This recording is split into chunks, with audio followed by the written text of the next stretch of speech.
There was a pretty interesting discussion about this dynamic that I've been talking to you about the reality of what Black Lives Matter movement stands for and what it does, what it accomplishes, right? Those are two things. What does it want and what has it done so far? But if you're going to talk about so far, you also have to look at what has happened in the past. We've been through all of this. Right. We've had these same arguments, the same discussions. Now they've kind of combined the statue toppling and there's the COVID anxiety, fear and anger that's out there that's also being piled atop all of this and being used. People are frustrated because they've been lied to by their government. They keep thinking, the Democrats keep thinking, if I just listen to the government, everything will be. No, the government has been wrong about this over and over. Federal level, state level, a lot of wrong. But there has been some interesting discussion of this. You have to just look for it. And here on Don Lemon's show, which is a show at CNN that I have to say, back in the day, I appeared on it a fair amount talking about terrorism, not talking really very much about politics. As soon as they found out that I was really conservative, all of a sudden the invitations to be on that show pretty much stopped. But here you have Don Lemon and Terry Crews having a conversation about BLM. And Terry Crews, I think he deserves a lot of credit. He is a black man in America who's willing to speak out on this issue, knowing that I can't even imagine. Well, maybe I can imagine it, but I certainly I'm never someone who's going to experience the kind of hatefulness that will be thrown at him from the left for being a famous black man in America who does not speak about BLM and does not view BLM the way that the left says you have to. Right? The left dictates ideological positions. They believe it is a betrayal for people of certain skin color not to hold certain political views and to be a member of a prescribed party, the Democrat Party. Right? They're open about this. This happens all the time. We see this all the time. And if you're looking for examples, why is it that a lot of historically black institutions, for example, do not elevate, revere, and celebrate Justice Clarence Thomas the way they do a lot of other members of the black community? Why? Oh, because he's a conservative. We all know this. This is long. This has been obvious for decades and decades now. But Terry Crews has opinions on this that he thinks need to be heard, and I think he's right. Let's start with the way that he thinks BLM leaders see themselves. Play clip 4. You know, it's one of those things where I've been a part of different groups, I've been a part of different things, and you see how extremes can really can go far and can go wild. And then when you issue a warning, and when a warning is seen as detrimental to the movement, how can you ever have checks and balances? In the 60s and 70s, airplanes went down all the time. And the reason they found out why they did was because the pilots could never be questioned. And when you have the leaders of the Black Lives Movement who are now talking about, if we don't get our demands, we're going to burn it down. Other black people who are talking about working with other whites and other races, they're being viewed as sellouts or called Uncle Toms. You start to understand that you are now, being controlled. You're not being treated as loved. You're actually being controlled. Someone wants to control the narrative. And I viewed it as a very, very dangerous self-righteousness that was developing that really viewed themselves as better. It was almost a supremacist move. So let me jump in, where they viewed that their black lives mattered a lot more than mine. That was incredibly astute, excellent analysis. Have you heard anyone really talking about that? And look, we're playing it from Don Lemon's show. Monsieur Don Lemon. I don't know. It's not actually French, but it sounds like it'd be fun if it were French. Don Lemon show put it on the air. But you can tell Don Lemon's like not really happy with the way that this is going with Terry Crews, why he starts interrupting him. You always know, I've told you this, CNN anchors, all you have to do is see how much they let a certain person speak and how much they interrupt them. And that tells you what they think of that person or guest. And it's also what they're trying to tell the audience they think about that person or guest. It's true every time. I used to go on CNN. I would text friends of mine. I think I actually used to tweet this out sometimes. Oh, no, I couldn't because I was on contract at the time. But I used to text friends of mine, watch this. I'm going to get the first question. It's going to be a very pointed question to put me on defense. This is how CNN, I call it the CNN ambush. And from the anchor who's pretending to just be an anchor, just asking questions, I said, I'm going to get interrupted before I can get 15 seconds of response out to kind of throw me off a little bit, to pretend it's a clarification, but it interrupts my answer. I don't get it. And then they'll go to the Democrat. They're both Democrats. And they'll say, no, Buck, let the other person, let the Democrat speak and trash the 15 seconds of what you were trying to say. And then maybe they go to commercial. That's the way the CNN ambush usually works. And I don't care who you are, you have no way of fighting through this. It's a little bit like being on the Bill Maher show. You have no way of fighting through it because if you try to talk over or if you try to establish fair speaking time, then you're like aggressive and you're being so it's effectively it's a totally rigged game, right? Producer Mark, it'd be like saying, let's go play hockey, but you don't get to have a stick. Well, why can't you use your hands? Because you can't. That wouldn't work, right? That would be bad. Yes, it would be bad, yeah. Yeah, bad, exactly. So, now we have Terry Crews making the essential point of the absolutism that is at the heart of the movement, the BLM movement. You're not allowed to question. There's not a discussion about whether different policies are wise, whether this is even a focus. You know, the one thing that comes up is they'll say, well, where is the focus of the movement versus where should it be? And they'll say, no, that's not allowable. This is very similar to the way that media organizations engage in bias and propaganda.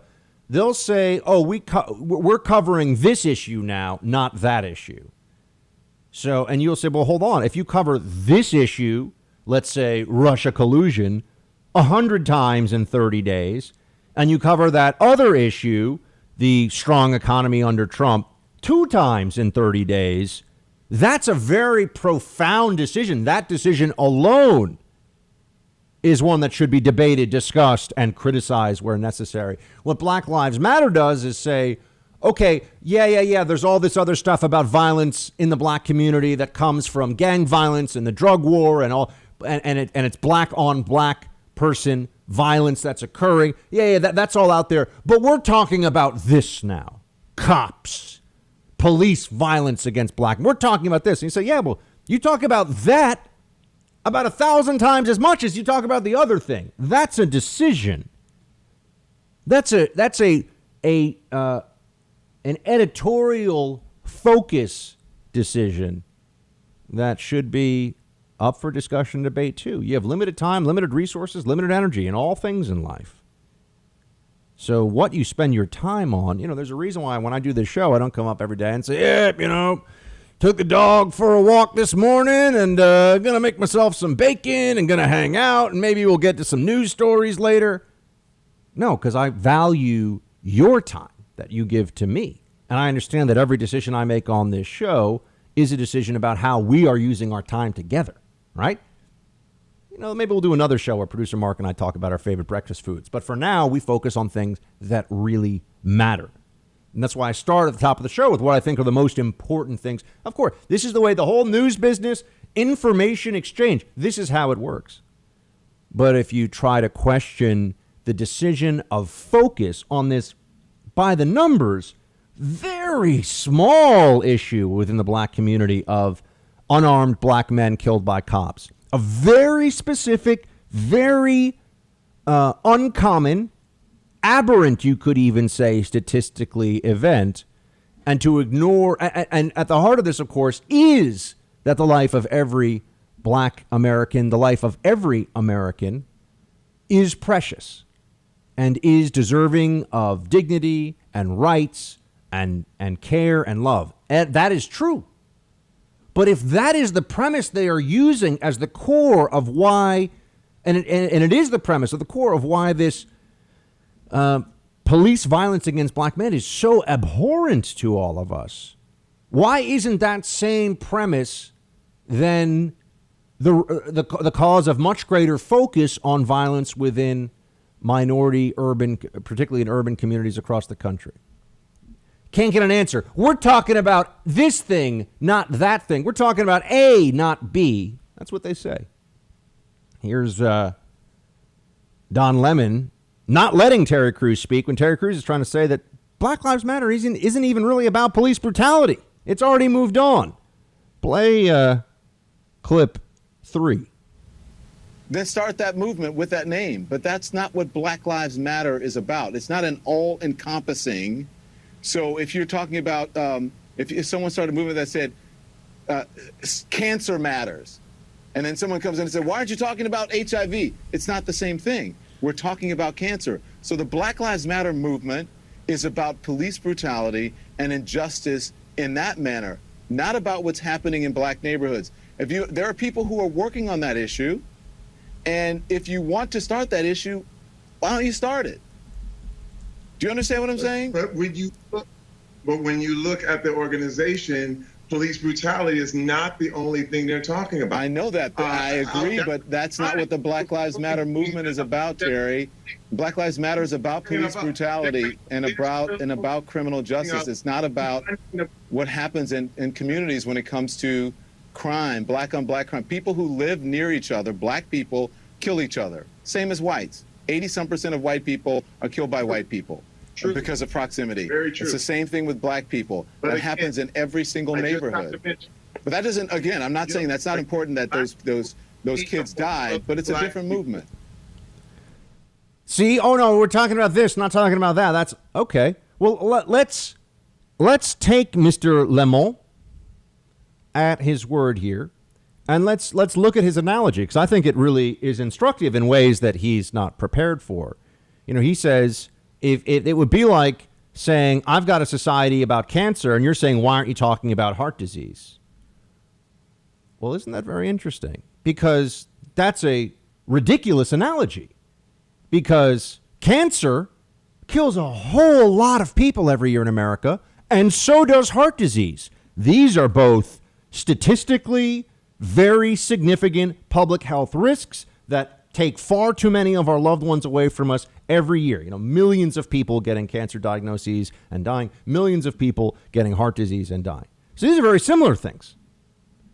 When you're talking about police violence against police killing of unarmed black men, and then you're talking about murders that are occurring within the black community overall, this would be like comparing deaths in terms of the numbers each year from hantavirus, which there are about 20 to 40 cases a year in the United States, obscure disease, but it's high lethality, about 30% lethality. Deaths from, which is terrible. People do die from this, right? It's serious.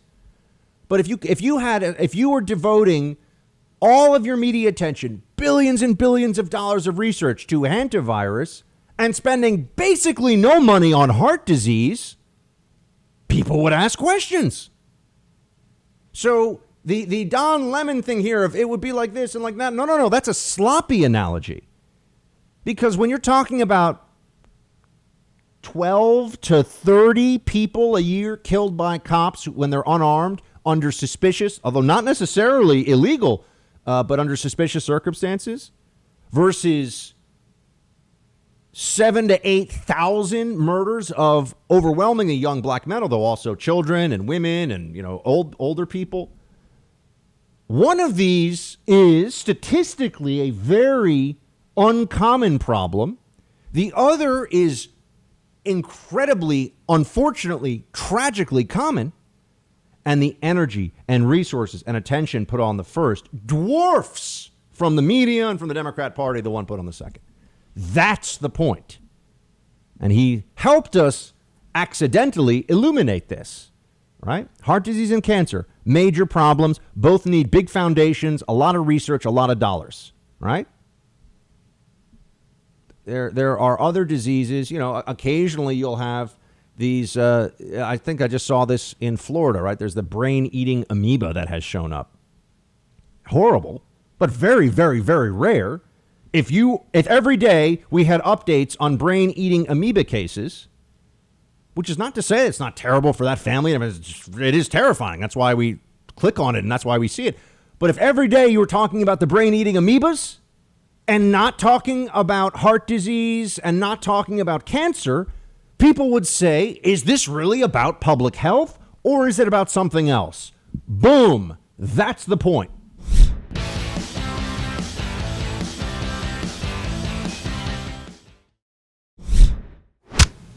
Compared to last year, shootings up 40%, homicides up more than 30%. So just point blank, what is happening right now? All of these forces are coming together at the same time and making it very difficult. The ecosystem of public safety that isn't just law enforcement, but is local, community-based, and they too have really been hit hard by COVID and are now just kind of coming back online and getting their footing. Oh, okay. This is the mayor of Chicago, which has a gun violence problem. Remember, Chicago effectively outlaws gun ownership. It's really, really hard to get a gun if you're a resident of Chicago, just like it is in New York City. But there's plenty of guns, plenty of shootings, tragically, far too many. New York City shootings up 130%, murders up 30% for the month of June. Okay, that's just a statistic that I saw today. Keep that one in mind. Chicago also has a very high murder number overall for a city of its size. A lot of shootings, and here you have the mayor at a time when police are being demoralized, defunded, and debased by shameless, reckless Democrat politicians. Here, the mayor of Chicago does exactly what we all can expect here, which is to say, oh, it's a lot of things. That means it's really nothing, right? Because it could be anything, and who really knows? And it's COVID, and it's outrageous. It's outrageous. It's completely unacceptable. But Democrats accept no accountability for this whatsoever. They want power without the accountability of being unable to use that power to provide the single most essential and important part of the social contract, protecting people's lives. Your citizens, as the sovereign, you protect their lives. That's number one, even ahead of property, right? That's number one. And Chicago, and now increasingly New York, are failing in that mission. The Democrat Party is flailing when asked to come up with any real explanations for this. But what do? They just start chanting. And that's an answer to what we're talking about here, which is, okay, why is crime spiking in these cities, and how can we stop it so we can save more lives, in particular, more black lives? Look, working from home is driving up one of the worst types of cyber theft out there, home title theft. You see, it's pretty easy for the bad guys to do this. They simply find the information about your home's title online because it's all over the place. And then they use that information to take out loans against your home. This means that you then get stuck with the payments and they just get to take a bunch of your equity to the bank. This is terrible stuff. The FBI is warning people across the country to be on the lookout. But, there's a better option for you than just being scared about this. You can actually do something. That's where Home Title Lock comes in. Your home's title is online, so anybody can find it. You need protection in the event that the bad guys go after your home's title. Banks, insurance, and basic identity theft services don't protect you. Home Title Lock puts a virtual barrier around your home's title. Protect your home now. Go to HomeTitleLock.com and register your address to see if you're already a victim of this cyber theft. Use code BUCK for 30 free days of protection to help you get through this very difficult time. That's code BUCK after you go to HomeTitleLock.com. Again, that's HomeTitleLock.com.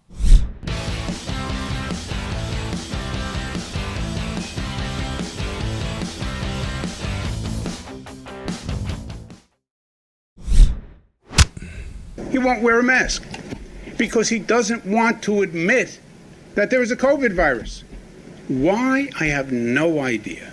But his denial of the problem and his making statements like that, 99.9% don't have to worry about it. Okay, then there's no issue.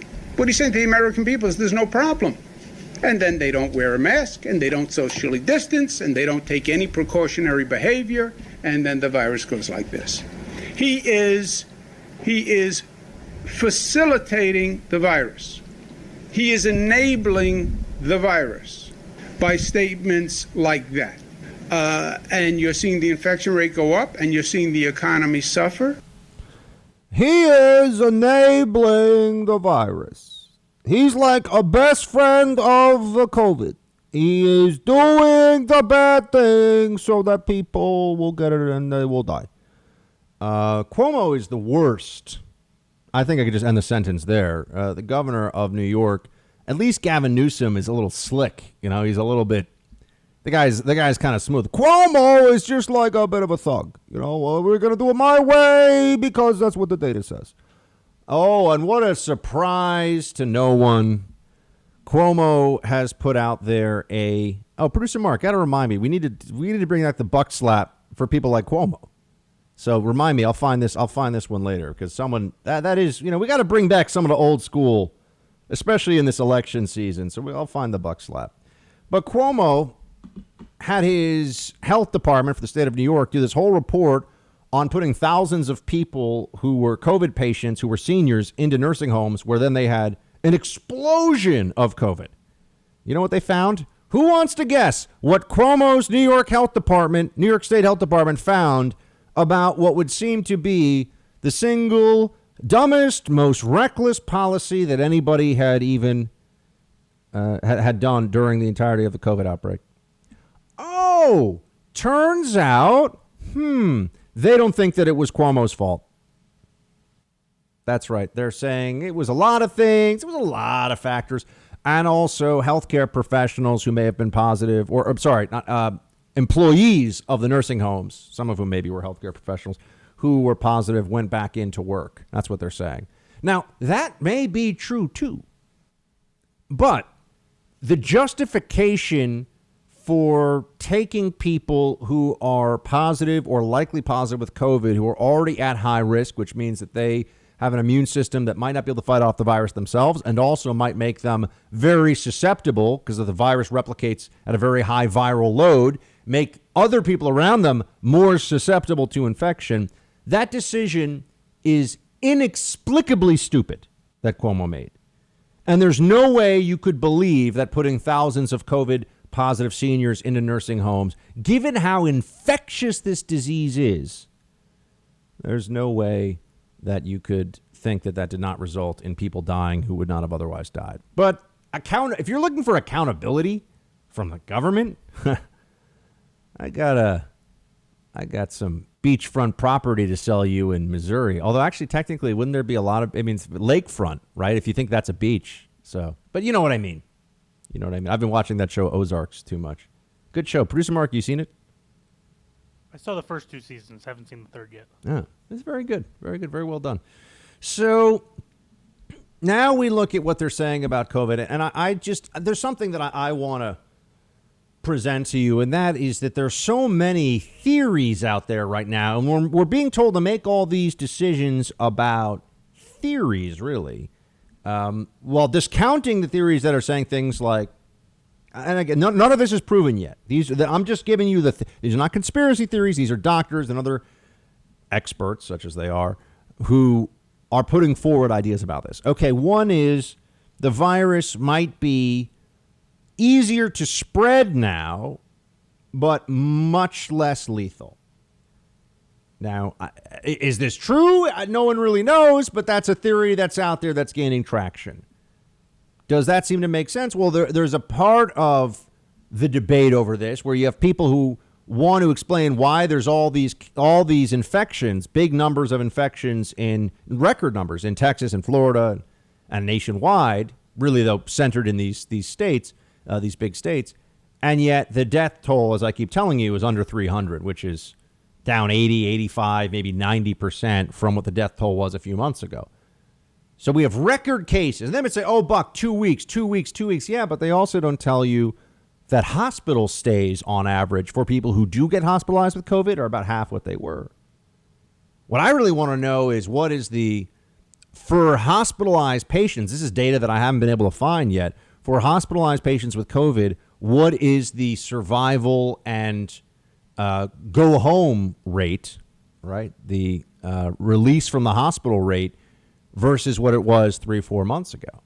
Because then we'd have a pretty good sense. Is this just a less lethal virus, or are just younger people getting it because older, more at-risk people know to be particularly cautious?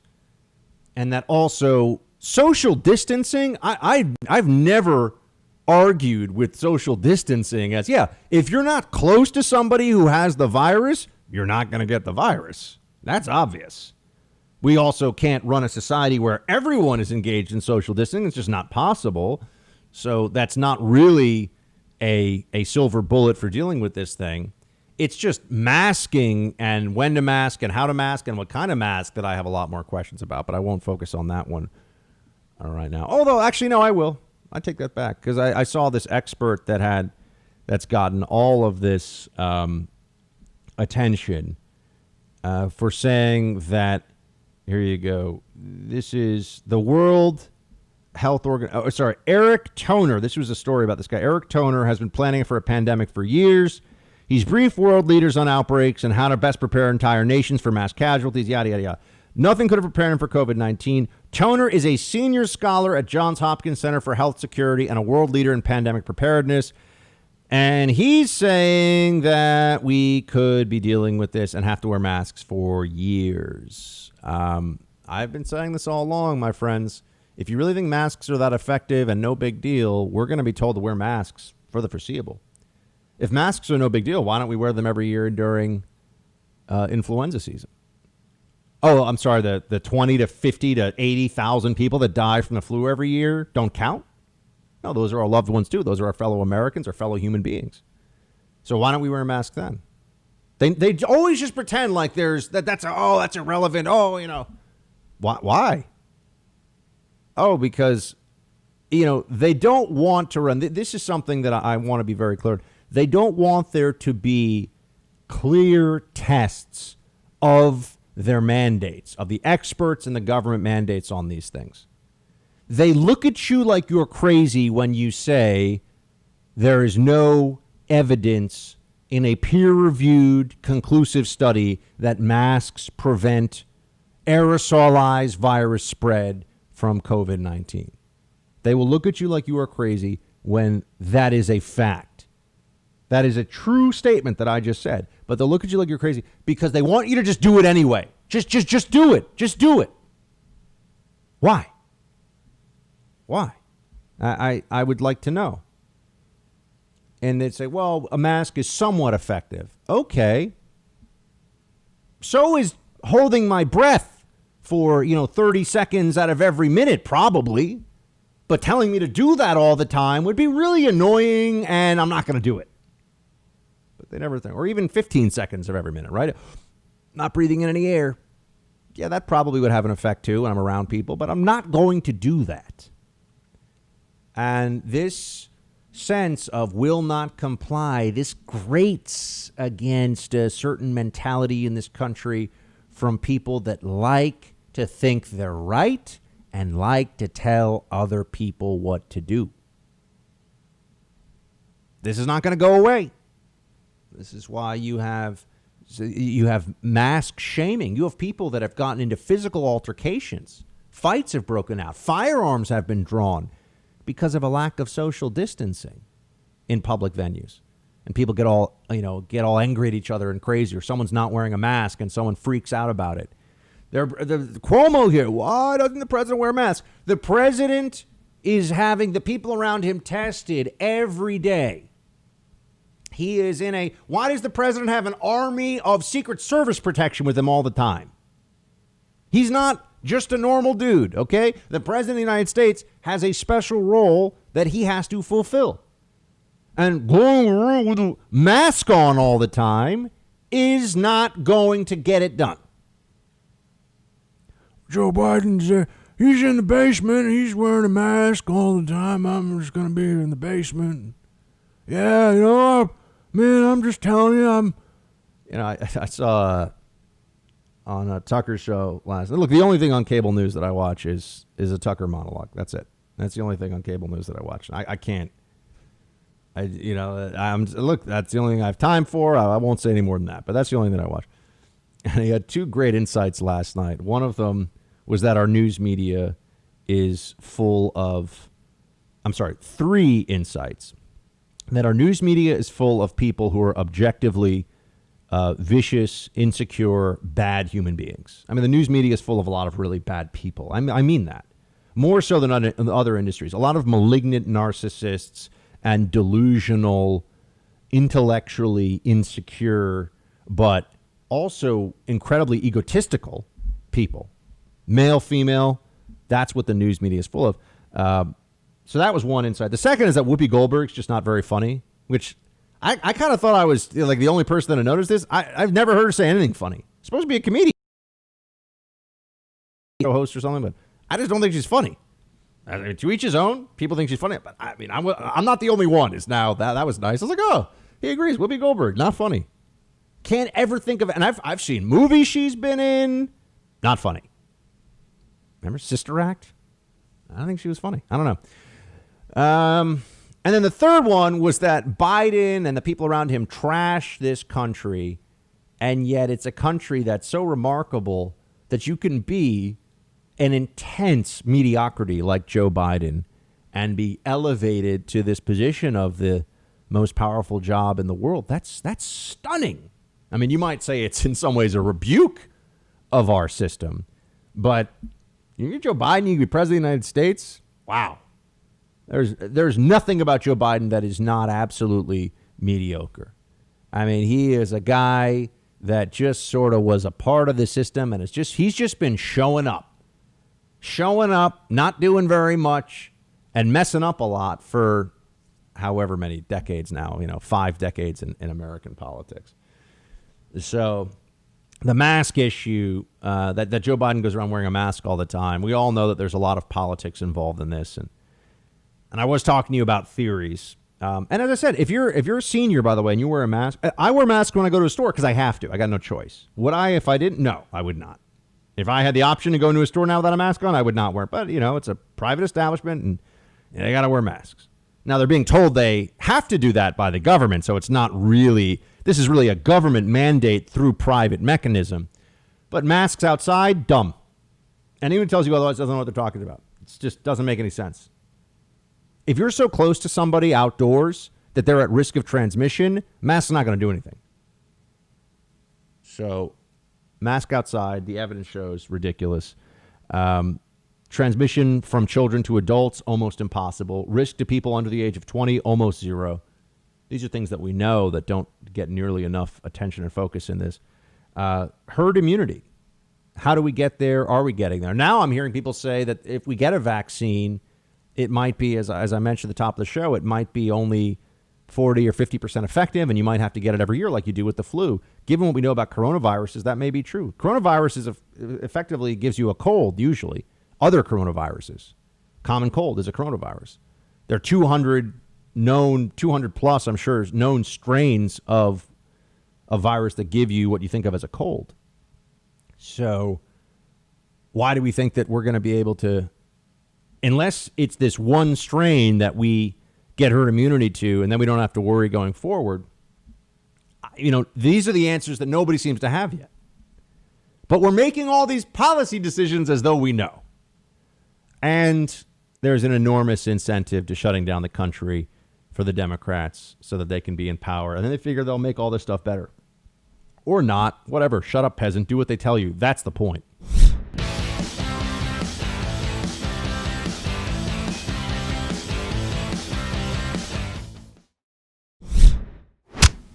We, have a phased-in re-engagement of our economy, and I had hoped to take the rest of the state into phase 5, but we dialed it back right before July because we see these numbers increasing. So not having bars that are serving indoors, that's one thing. But, we're going to continue to monitor the numbers. If they keep moving up, we're going to dial back if we have to. And it's the last thing any of us wants. I got to tell you, I want to reengage this economy more than anyone, but I'm not going to do it if it is too risky to do so. And that's why we're staying focused on the epidemiology. I'm not going to be bullied into moving before it's safe. And if we have to move back, we're going to. Yeah, I'm just not going to be bullied into it. I'm just not, the tyrant of Michigan is like, excuse me, sir. Yeah, I'm not going to do it. Governor Whitmer. When is it safe? I would like to know when is it safe? Australia supposedly beat the virus, and now they're worried about an outbreak of it. So when is it safe? We were not told, nor did we agree as a society. When we initially had this open debate about policy, the Trump administration, Fauci, the whole thing, we were told it was about hospital capacity and that's it. Now it's just about aggregate numbers based on cases. A high number of cases shut down. That's not what we were told. That's not what we signed up for. That does not make sense. This is the most disastrous series of public health and public policy decisions in my lifetime. And I wonder how many lifetimes back you'd have to go. The public health authorities, the people in charge, have been wrong at every stage of this. They keep doing maximum damage with minimum benefit to the public health. 14 days to stop the spread, or 15 days, whatever it was. I always get it confused. 15 days to stop the spread turned into, 150 days to stop the spread. That's where we are. We are still on lockdown. We have not reopened the country. We still have restrictions of all kinds all over the place, masks and all the stuff. And we still have a surge in cases. And now they want to lock us down even more. We are giving up our freedom in a country where we all wave flags around and say, yeah, America and all this stuff. People just take it. They just say, okay, whatever you want, government overlords will do. Even when you've been wrong, we'll do whatever you say. That's what American character right now seems to mean when dealing with this virus.